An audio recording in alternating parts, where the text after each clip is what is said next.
Recognising that I've got haemophilia, you do just subconsciously start to take various precautions. You choose probably occupations that are not too risky. You just tend to find that you subconsciously are more careful than most people about what you do. And otherwise you live quite a normal life. At least I think so anyway.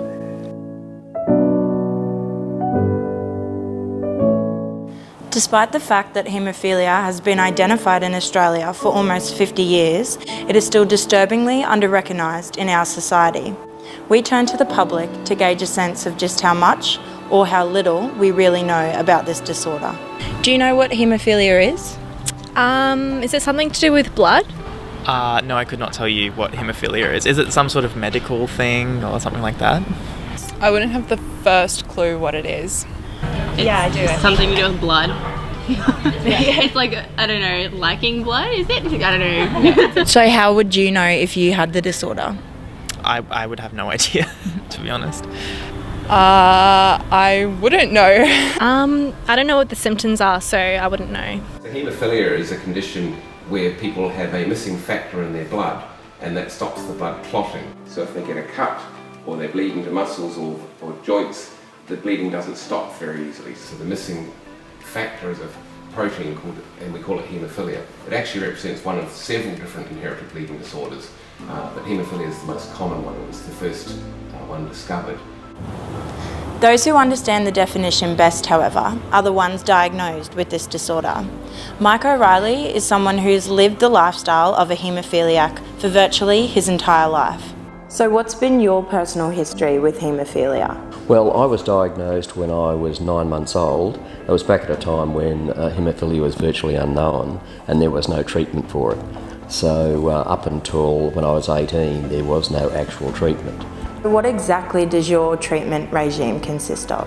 For me, it's a bit different. I've chosen to have it what they call on demand, which means only when I think I'm having a bleed or I cut myself or bump myself. So sometimes I can go for a month or 6 weeks without a treatment. Other times I might have 2 treatments or 3 a week. Do you think your disorder and the people who are affected by it deserve more recognition? I think people are starting to become more aware of what haemophilia is in a sort of a very broad sense compared to say 20 years ago. But where it would help most is probably more in Canberra, and the politicians it would help with funding to fund new treatments. And a lot of them don't understand that they just see the immediate cost of a treatment, and it is expensive, but they fail to look at the long-term consequences of having up-to-date treatments and funding the very best treatments. Were you aware of what haemophilia was when you were diagnosed? No, I wasn't, and in fact neither were my parents. I had a grandmother and 2 aunties at the time who were both nurses, and they knew of an old German doctor. This was in Newcastle in New South Wales, and he was familiar with haemophilia. Can you tell me what's been your worst experience with haemophilia so far? I've had to have a few operations in my lifetime because I've had both knees replaced, and that was because of haemophilia. They were damaged, when I was younger.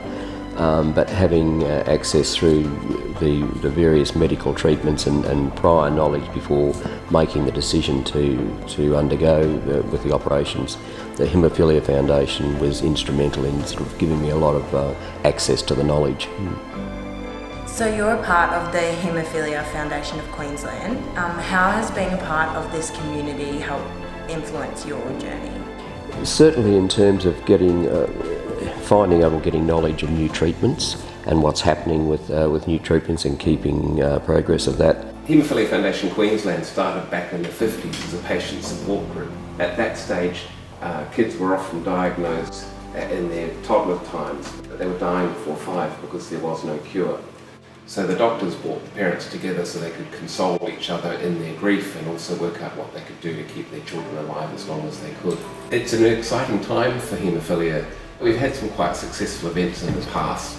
Generally the best ones are where we incorporate awareness as well as money making. The public can get involved in 2 ways. One is to know whether they have a bleeding disorder themselves. So we ask everybody who's having problems with bleeding disorders, whether they've got repeated bloody noses or just problems clotting, to get themselves tested. It's a fairly simple blood test a GP can do, and then they can get referred to a treatment centre for better support.